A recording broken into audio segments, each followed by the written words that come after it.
네, 오늘은 부활절 넷째 주일입니다. 우리 부활절 넷째 주일 성서 일과 말씀이 사도행전 4장 5절에서 12절, 그리고 서신서는 요한 1서 3장 16절에서 24절, 그리고 복음서 말씀은 요한복음 10장 11절에서 18절까지 말씀입니다.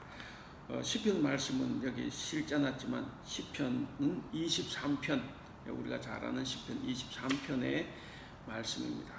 오늘 본문을 이렇게 보시면 또 통하는 게 있죠. 선한 목자에 관한 이야기다, 이렇게 이제 볼 수가 있습니다.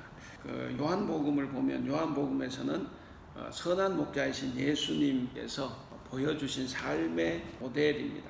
그리고 사도행전 말씀은 이제 사도들이 선한 목자의 삶을, 부활하신 선한 목자의 삶을 담대히 증언하고 있는 내용입니다. 그리고 이제 요한 1서 말씀은 그 선한 목자를 믿고 있는 우리에 관한 문제입니다. 선한 목자의 양들이 된 우리가 어떻게 살아가야 되느냐 하는 그 삶의 모델을 요한 1서에서 제시하고 있습니다. 그러니까 이제 오늘 이 선한 목자이신 예수님이 당신의 양들을 위해서 목숨을 내어놓으신 것을 기념하는 주일입니다. 그래서 오늘 이 주일을 과거부터 지금까지 선한 목자 주일이다, 이렇게 이제 부르기도 합니다. 아까 말씀드린 거 오늘 읽진 않았지만 시편 23편이 또 대단히 유명한 이제 선한 목자에 관한 시지 않습니까? 그래서 오늘 이제 요한복음은 선한 목자에 관한 이야기로 시작을 합니다. 원래 이게 목자와 양이란 이 주제는 구약 성경에서도 많이 다뤄요. 우리가 성경 공부할 것 같으면 하나씩 찾아보면 좋지만 뭐 그럴 건 없고, 하여간 구약 성경에서부터 아주 즐겨 사용하는 주제인데, 그 중에 가장 유명한 것이 이제 오늘 성서 일과에 들어온 시편 23편입니다.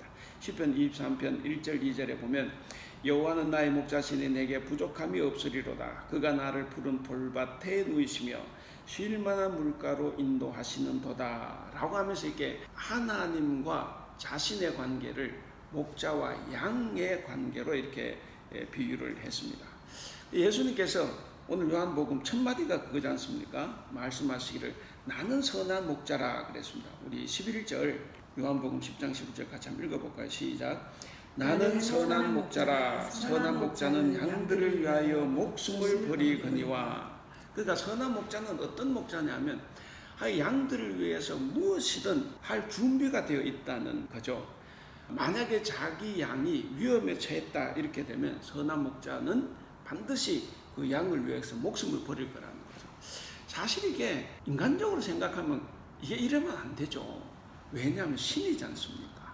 신이 양을 위해서 목숨을 버린다, 혹은 우리를 위해서 목숨을 버린다, 이게 사실은 뭔가 맞지를 않아. 너무나 위대하신 분이 너무나 미천한 누군가를 위해서 목숨을 버린다는 것이 이해가 안 가는데, 그러니까 이것이 이제 놀라운 비유죠. 그래서 이 다윗이 그런 시편 23편의 시를 지었던 거죠. 어쨌든 여기서 예수님은 자기를 어떻게 표현하느냐 하면 양들을 위해서 목숨을 버리는 선한 목자다라는 것을 이렇게 제시를 했습니다. 그러니까 선한 목자가 양을 위해서 목숨을 버리듯이 예수님도 마찬가지입니다. 예수님은 우리를 위해서 스스로 십자가에 달려서 돌아가셨습니다. 스스로 돌아가신, 스스로 십자가에 달려 돌아가신 그 길을 선택한 거예요. 누구를 위해서? 바로 우리를 위해서, 양떼들을 위해서 그렇게 하신 거죠. 그래서 이런 희생적인 삶이야말로 사꾼 목자들과는 뭐 비교가 안 되죠. 비교를 해보면 이게 너무나 큰 차이가 나는 겁니다. 오늘 12절 같이 한번 읽어볼까요? 12절 13절 시작. 사꾼은 목자가 아니요 양도 제 양이 아니라 이리가 오는 것을 보면 양을 버리고 달아나나니 이리가 양을 물어가고 또 해치느니라. 달아나는 것은 그가 사꾼인 까닭에 양을 돌보지 아니함이나. 오늘 일단 이 본문 안에서 보면 목숨을 버린다가 몇 번 나옵니까? 4번 나오는데, 먼저 11절에 이제 나왔죠. 끝에 11절에.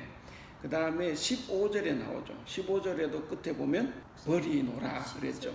그 다음에 17절. 17절에 보면 내가 내 목숨을 버리는 것은 그랬고, 그 다음 18절에도 나와 있죠.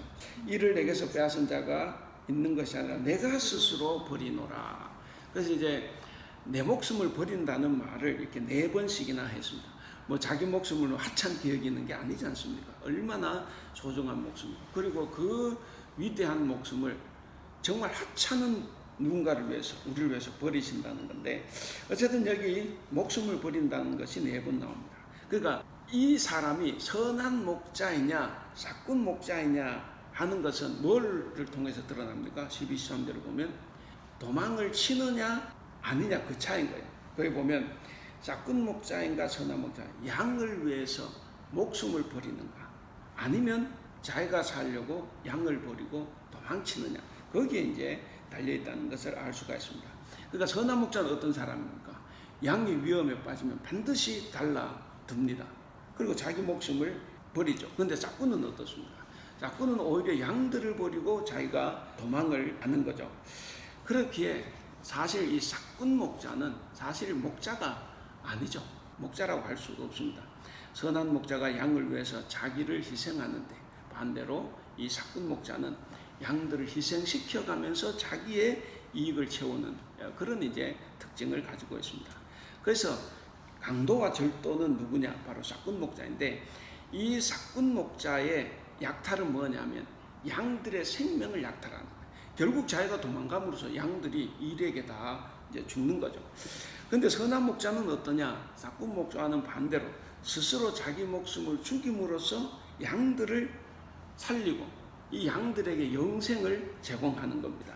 그러면 이제 오늘 이 본문 말씀에서 왜 예수님은 양과 목자의 비유를 말씀하셨을까 하는 거죠. 자, 양과 염소의 비유를 왜 말씀하셨냐면, 예수님께서 종교 지도자들, 당시의 종교 지도자들과 예수님 자신과는 차이가 있다는 것을 지금 드러내려고 하는 거예요, 제자들에게. 종교 지도자들은 어떤 사람이냐?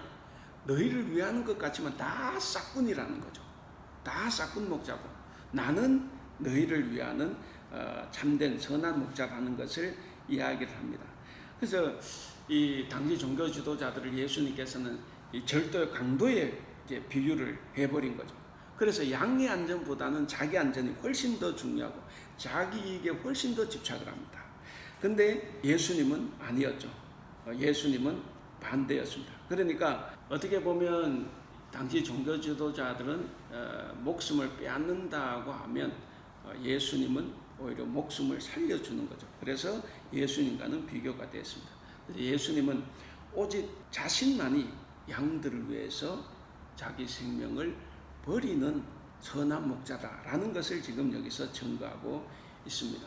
우리가 이제 성경을 통해서 예수님을 이렇게 많이 봤습니다. 예수님은 아까 말씀드린 것처럼 지고지선한 사랑이 그거죠. 양들을 위해서 스스로 십자가에 달려 돌아가셨다는 겁니다. 근데 종교 지도자는 어떤 사람이냐? 종교 지도자들은 자기들도 양들을 위한 목자다라고 스스로 자처를 했습니다. 근데 이 사람들은 양의 목자라고 하면서도 자신들의 배를 불리기 위해서 목자들을 이용하는 거죠. 어디에선가 성경은 그렇죠.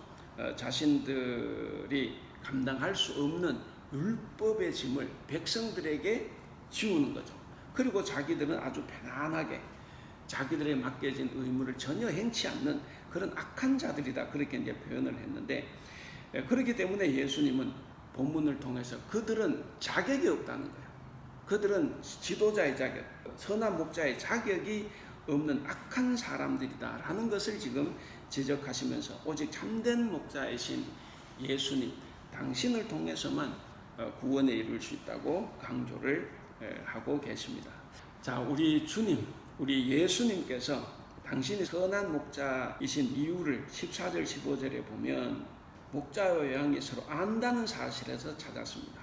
서로 안다.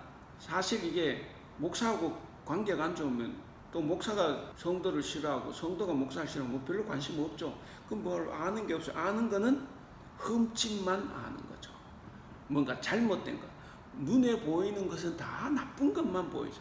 근데 정말 알게 되면 나쁜 것도 보이지만 좋은 모습도 보이고 다 보이는 거예요. 근데 목자와 양의 관계에서는 나쁜 것은 나쁜 것대로 보지만 그것을 안타깝게 보고, 그걸 고쳐주는 마음으로 이제 보게 되는 거죠. 그러니까 서로 안다는 것이 굉장히 중요합니다. 서로 안다는 것 때문에 자신이 선한 목자라는 건데, 우리 14절 15절 한번 읽어볼까요? 시작. 나는 선한 목자라. 나는 내 양을 알고 양도 나를 아는 것이 아버지께서 나를 아시고 내가 아버지를 아는 것 같으니 나는 양을 위하여 목숨을 버리노라. 알아요. 하나님도 아들 예수님을 알고 예수님도 아버지를 압니다. 그래서 아버지의 뜻을, 아버지의 마음을 아는 거죠. 아버지의 마음을 아니까 양들 위해서 목숨을 버리는 거예요. 사실 아버지의 마음 모르면 모르는데 뜻을 알아. 그럼 어떻습니까? 아버지라고 나를 죽여? 하고 반항하고 도망칠 수 있는 거죠. 근데 마음을 알고 아버지의 뜻을 다 압니다. 그래서 나는 양을 위해서 목숨을 버리노라 이렇게 이야기를 합니다. 그것처럼 이제 나도 너희를 안다는 거죠.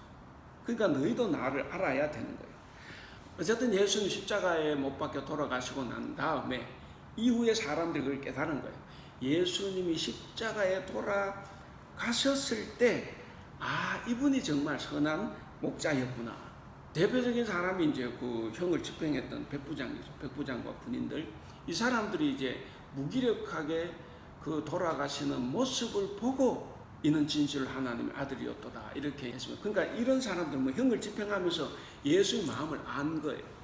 어쨌든 예수님이 돌아가시고 난 다음에 사람들이 이분이야말로 진실로 선한 목자였구나 하는 것을 이제 알게 된 것입니다. 근데 여기서 중요한 것이 있어요. 뭐냐면 양들이 목자를 알기 이전에 목자가 양들을 먼저 알았다는 겁니다. 뭐 베드로와 안드레를 처음 만났을 때도 고기를 못 잡아서 이렇게 힘들어할 텐데, 그러니까 이미 다 알고 있었죠. 다 알고 있은 상태에서 찾아왔기 때문에 그들이 예수님 제자가 되었을 겁니다. 수가성 여인이라고 하는데 예수님께서 처음 수가성의 여인을 만났을 때도 마찬가지입니다. 예수님은 이 여인이 어떻게 살아왔고 또 무슨 문제에서 실패했는지를 다 알고 계셨습니다. 삭개오를 만났을 때도 마찬가지예요. 삭개오를 만났을 때도 예수님은 그가 어떠한 고독에 처해 있는지, 그의 아픔이 뭔지, 그가 정말 무엇을 갈구하고 있는지를 예수님께서 아셨다는 거죠. 그리고 나다나엘이라는 사람, 무화과 나무 아래 있던 이 나다나엘을 만났을 때도 예수님은 그가 어떤 기다림의 사람이었는지, 그가 어떤 성품을 가지고 있었는지 다 알고 계셨습니다. 그러니까 예수님은 양들을 먼저 알고 계셨다는 거죠. 그러니까 이제 우리도 마찬가지입니다.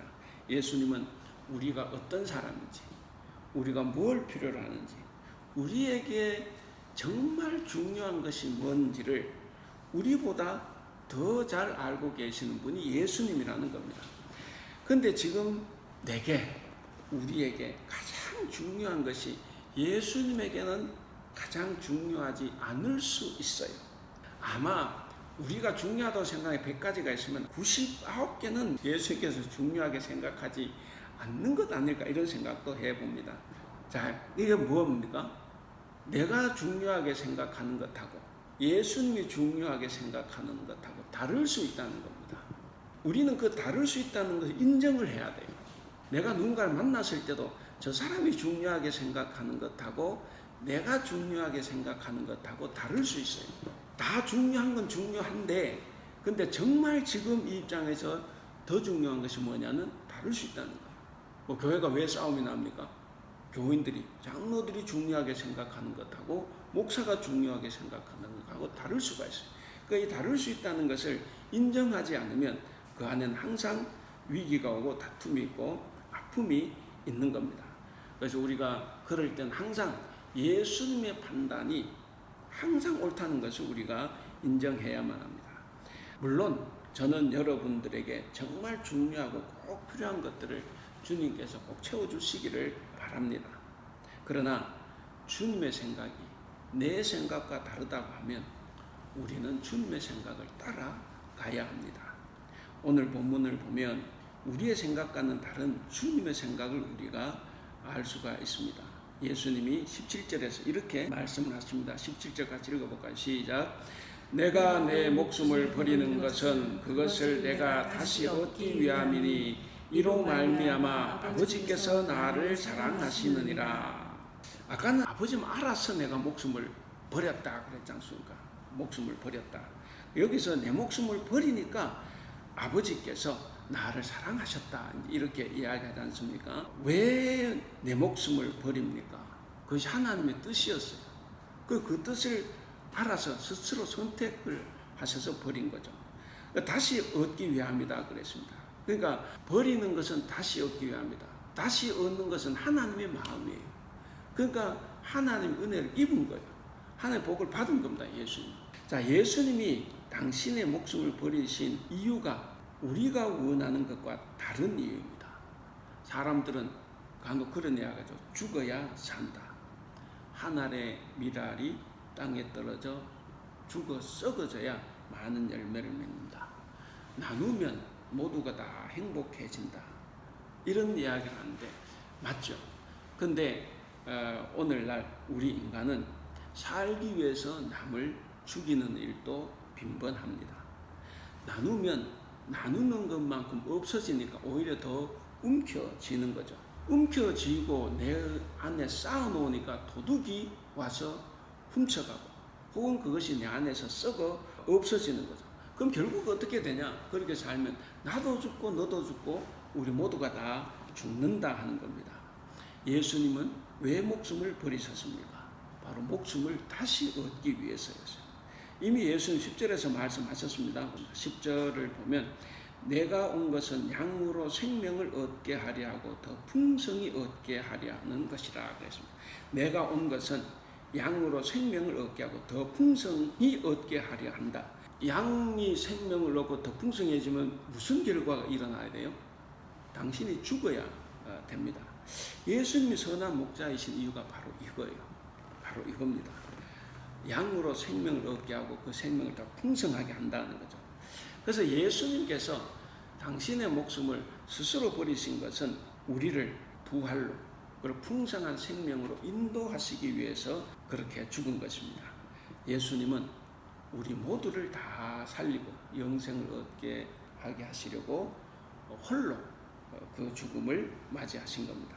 따라서 오늘 우리 모두의 관심은 바로 다시 사는 이 부활을 우리는 누려야 합니다. 그리고 이 부활 생명을 우리가 가지고 있어야 합니다. 그런데 다시 사는 이 부활의 생명이 우리 것만 아니라는 거예요. 그래서 우리 것만 아니라 남들 것도 된다는 거죠. 그래서 예수님께서 16절에서 이렇게 말씀하셨어요. 우리 16절 같이 읽어볼까요? 시작. 또 이 우리에 들지 아니한 다른 양들이 내게 있어 내가 인도하여야 할 터이니 그들도 내 음성을 듣고 한 무리가 되어 한 목자에게 있으리라. 그러니까 아직도 예수님 우리 안에 들지 아니한 사람들이 많다는 거예요. 그러니까 그게 뭡니까? 다른 양들이라 그랬죠. 내 우리에 들지 아니한 다른 양들이 아직 이 세상에 너무 많은 거예요. 그런 사람들 중에는 내가 정말 사랑하고 아끼는 사람도 있지만 정말 미워하고 저놈 새끼 죽어버려라 하는 그런 사람도 있는 겁니다. 그 다른 양들이 많아요. 그들도 예수님은 내 우리 안에, 예수님이 우리 안에 들 수 있도록 다른 양들을 전도하라는 거예요. 다른 양들을 전도해서 우리가 다 한 무리가 되어서 한 목자 안에 있도록 부탁을 했고 또 그렇게 우리는 해야 합니다. 그래서 요한은 한 무리가 되어 한 목자에게 있으리라 라고 하면서 이제 그런 꿈을 꾸는 거죠. 교회 안에, 그러니까 한 교회 안에 하나가 될 지금 이 유대인 성도들과 이방인 성도들이 일치를 이루는 그런 이상을 꿈꾸고 있는 거죠. 사실 우리가 교회에서 일치를 이룬다? 이게 쉽지가 않아요. 이거는 사람이 적든 많든 쉽지가 않습니다. 근데 예수님 지금 그것을 우리에게 명령하는 겁니다. 내 음성을 듣고 한 무리가 돼 한 목자에게 있도록 그렇게 예수님은 원하시면서 전도의 사명을 우리에게 주셨다. 그렇게 볼 수가 있습니다. 자, 이제 사도행전으로 넘어가면 사도들, 제자들이 어떻게 다른 양들을 전도하여서 한 무리가 되도록 예수님 혹은 예수의 부활을 증거했는가 하는 것을 보여줍니다. 오늘 본문 앞에 4장 1, 2절에 보면 베드로와 요한은 성전에 올라가다가 나면서부터 지금까지 40년 동안 걷지 못했던 그 사람을 고쳐줬죠. 그 병자를 낫게 해주고 사람들에게 선포한 말이 있어요. 이 예수님 안에 부활이 있다 이거죠. 예수님 안에 죽은 자의 부활이 있다라고 백성들에게 전했습니다. 그러니까 결국 이 병자를 고쳐줌으로써 예수님의 부활로 이렇게 이어진 거죠. 그래서 이제 부활을 증거했는데 사두개파 사람들은 부활을 믿지 않아요. 부활을 믿지 않는데 왜 믿지 않는지 알아요? 이 사람들은 대제사장 그룹이고 대제사장직을 돈으로 사고 팔고 했기 때문에 종교 귀족입니다. 그러니까 뭔가 바뀌는 걸 원하지 않아요. 그래서 부활이 있다고 하면 안 되죠. 그냥 이 세상에서 그냥 잘 먹고 잘 살고 그냥 죽으면 그게 끝이어야 되지. 부활이 있으면 자기들처럼 나쁜 짓 했는데 이게 큰일 날 일이죠. 그래서 이 사두개인들은 천사도 믿지 않고 부활도 믿지 않고 다 믿지 않아요. 그러니까 이제 이 사도들이 그 부활을 전하니까 사두개파 사람들이 이제 이 베드로와 요한을 이제 체포해서 이제 감옥에 가두었습니다. 그리고 다음 날 베드로는 이제 오늘 이 본문입니다. 자기들을 핍박하고 심지어 예수님을 죽인 그 사내들인 공회 앞에서까지 십자가 달려서 죽으신 예수님 바로 유대인의 메시아다라고 이렇게 선포를 합니다. 그러면서 이야기를 하죠. 10절에서 12절 보면 결국에 그 이야기입니다. 너희들도 예수님의 우리로 들어와서 우리와 한 무리가 되자 이렇게 이제 요청하는 말입니다. 우리 사도행전 4장 10절에서 12절까지 한번 읽어보겠습니다. 시작. 너희와 모든 이스라엘 백성들은 알라. 너희가 십자가에 못 박고 하나님이 죽은 자 가운데서 살리신 나사렛 예수 그리스도의 이름으로 이 사람이 건강하게 되어 너희 앞에 섰느니라. 이 예수는 너희 건축자들의 버린 돌로서 진 모퉁이의 머릿돌이 되었느니라. 다른 이로서는 구원을 받을 수 없나니 천하 사람 중에 구원을 받을 만한 다른 이름을 우리에게 주신 일이 없음이라 하였더라. 자, 여기 보면 이제 중요한 네 가지 사실을 이야기합니다. 이 베드로는 종교 지도자들과 그리고 이스라엘 백성들이 뭔 짓을 했나 이것을 이제 하나님 행하신 일과 대조를 해요.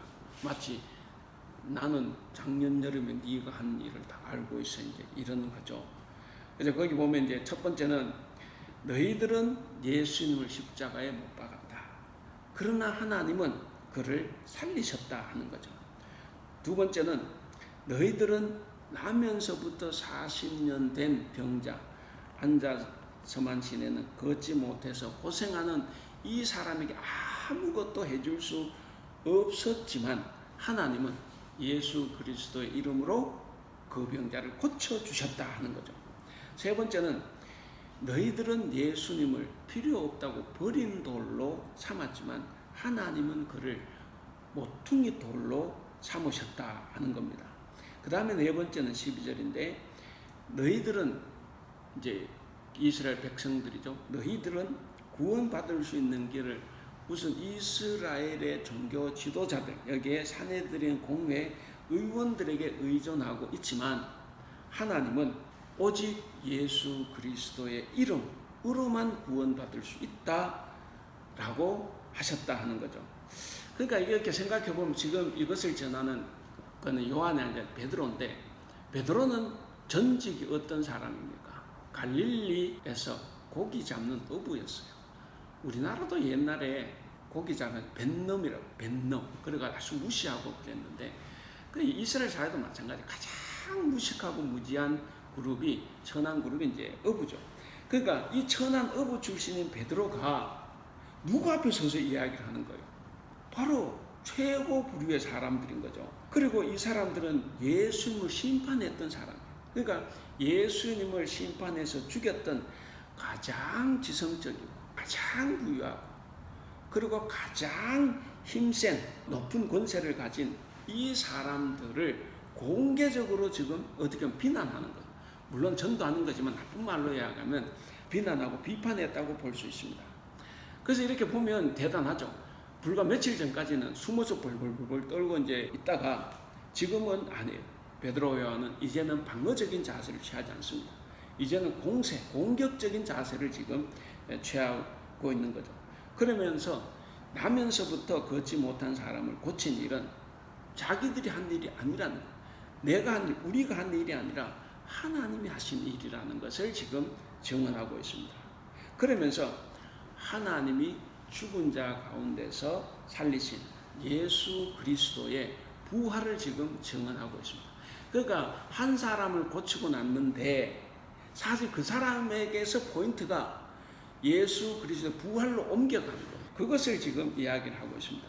그래서 이 사도행전 말씀에서 베드로는 지금 이런 증언을 통해서 선한 목자이신 예수님의 우리 안으로 들어오라고 지금 적대자들에게 초청을 하고 있는 겁니다. 자, 이렇게 초청을 하시는 그 음성을 듣고 한 무리가 된 사람들이 있죠. 오늘 우리도 한 무리가 된 사람들입니다. 이렇게 한 무리가 되어서 한 목자에게 있는 우리 양떼들이 마땅히 살아갈 삶의 모범, 삶의 모델, 이것이 뭐냐 하는 것이 이제 요한 1서 본문에 나옵니다. 요한 1서는 바로 그 양떼들이 마땅히 살아갈 삶의 모델을 우리에게 보여주고 있습니다. 우리 16절부터 읽어보겠습니다. 시작.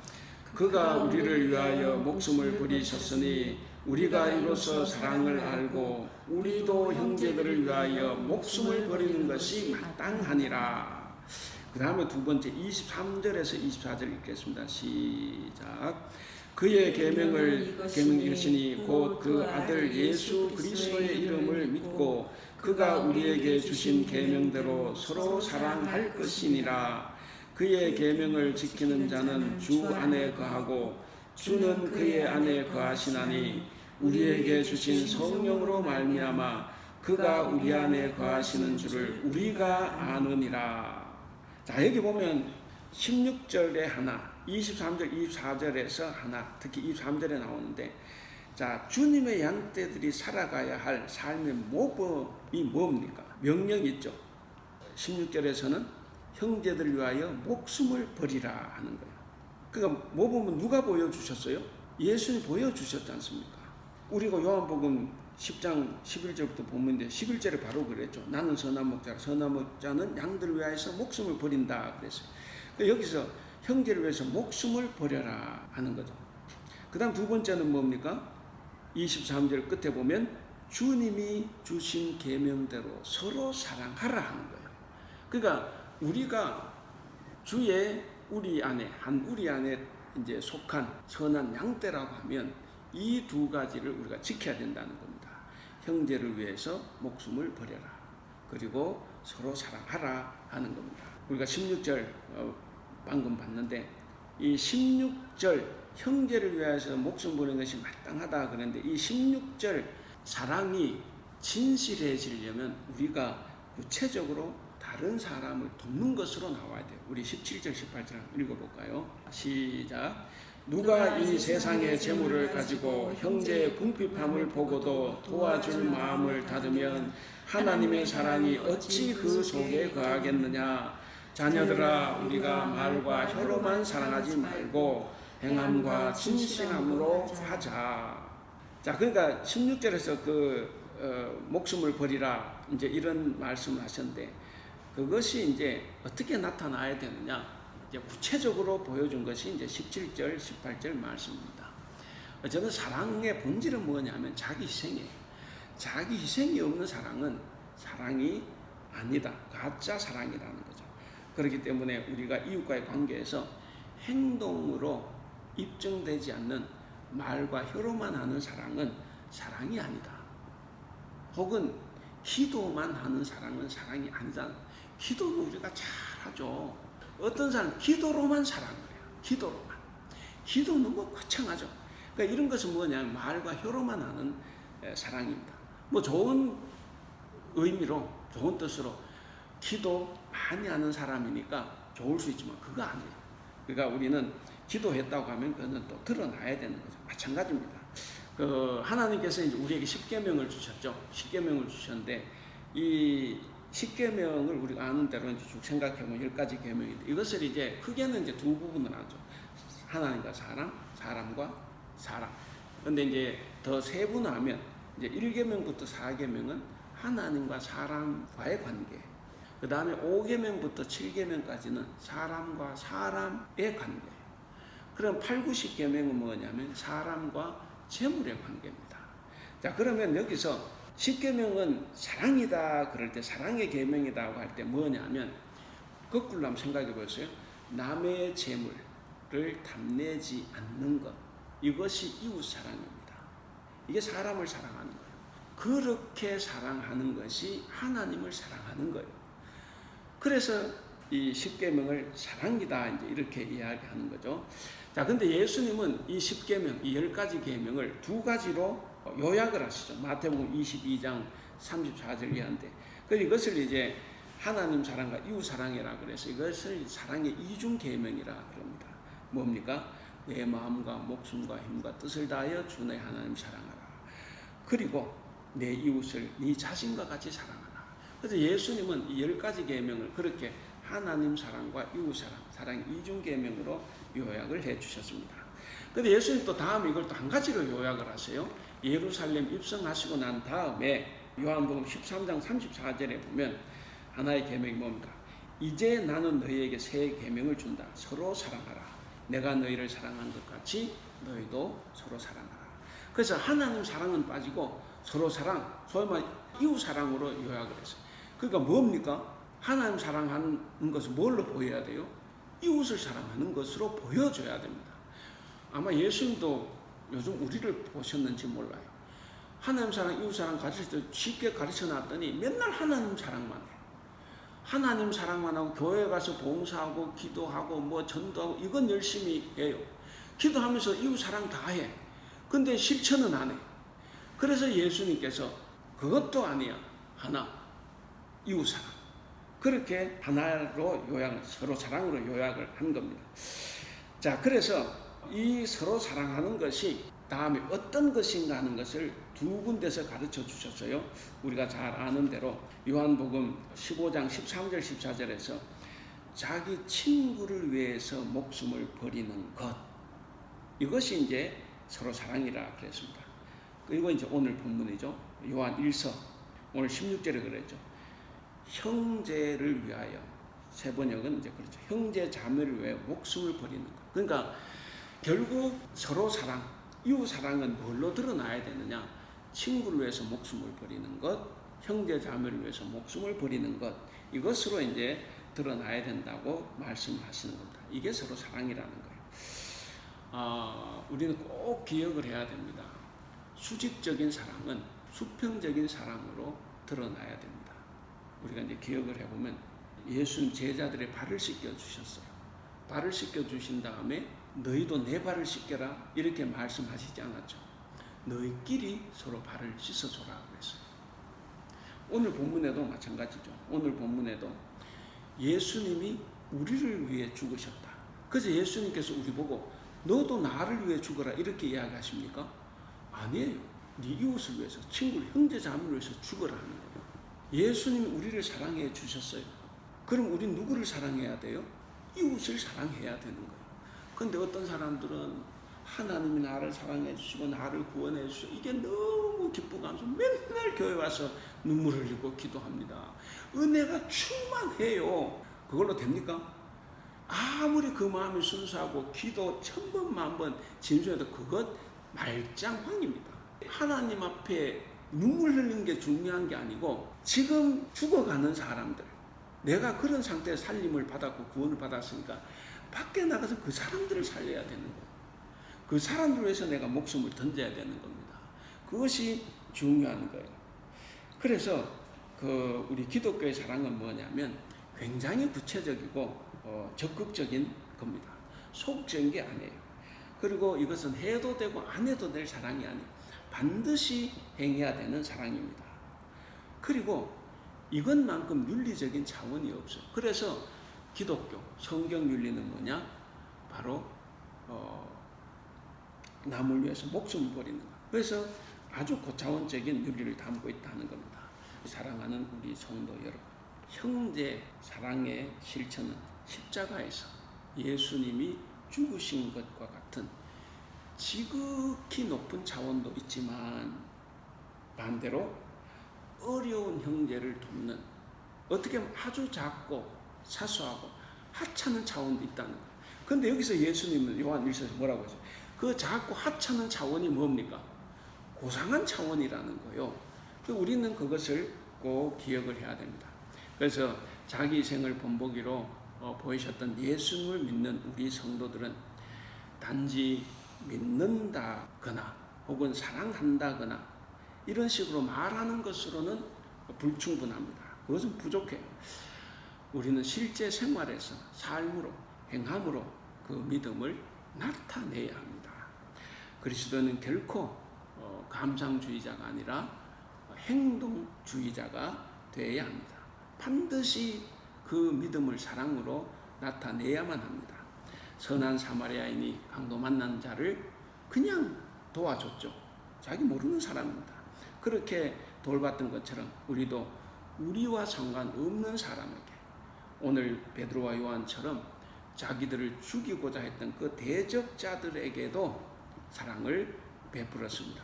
그래서 그런 사람에게도 사랑을 실천해야 합니다. 이제 말씀을 맺겠습니다. 우리는 예수님이 우리를 사랑하신 것처럼 우리도 서로 사랑해야 합니다. 우리는 다 예수님의 선한 양떼가 됐어요. 선한 양떼가 된 것은 바로 올바르게 사는 것뿐만 아니라 올바로 사랑한다는 의미도 포함이 되어 있습니다.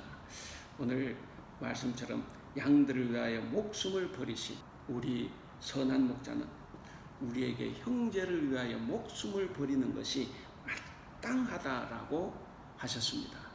그것처럼 우리는 더 적극적으로 이웃을 사랑해야 합니다. 오늘 설교 제목 같이 한번 읽어볼까요? 위에 적혀있죠. 시작. 그리스도인 형제 사랑으로 한 무리가 된 사람.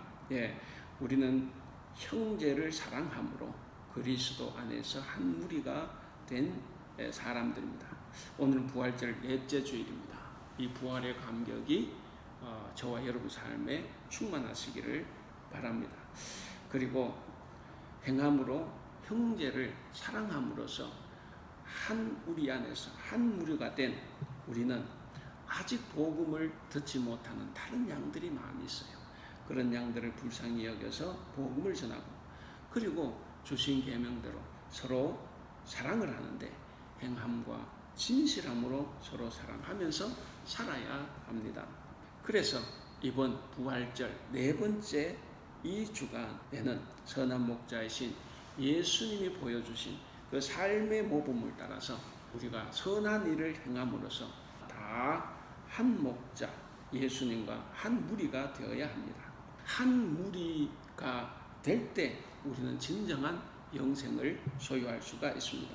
우리가 이렇게 선하게 살아감으로써 예수님 안에서 한 무리가 되어서 영생을 소유하시는 이번 한 주간 삶이 될 수 있기를 주님의 이름으로 축원합니다. 기도하겠습니다. 사랑이 많으신 우리 하나님 아버지, 예수님이 우리의 선한 목자라서 너무나 감사합니다. 우리가 평생토록 선한 목자에게 속해서 우리에게 보여주신 삶의 모범을 따라 서로 사랑하며 살아갈 수 있도록 도와주시옵소서. 아직도 다른 양들이 많이 있어 그들을 한 무리가 되도록 하라는 가르침에 따라서 베드로가 목숨을 걸고 대적자들에게 예수님을 전한 것처럼 우리도 예수님의 부활을 전할 수 있도록 우리에게 믿음과 지혜를 허락하여 주시옵소서. 또한 사도 요한은 양들을 위해 목숨을 버리신 선한 목자를 본받아 형제들 위하여 목숨을 버리는 것이 마땅한 삶이라고 하였습니다. 하나님, 우리가 이 말씀에 따라서 말과 혀로만 사랑하는 것이 아니라 행함과 진실함으로 사랑할 수 있도록, 그래서 높은 차원이 아니라 우리가 생각할 때 작고 낮은 차원일지라도 가난한 이웃을 도우며 살아갈 수 있도록 우리를 도와주시옵소서. 이 말씀에 따라 우리도 선한 사마리아인이 되어서 서로 사랑하며 살아갈 수 있도록 우리를 도와주시옵소서. 예수님의 이름으로 기도하옵나이다. 아멘.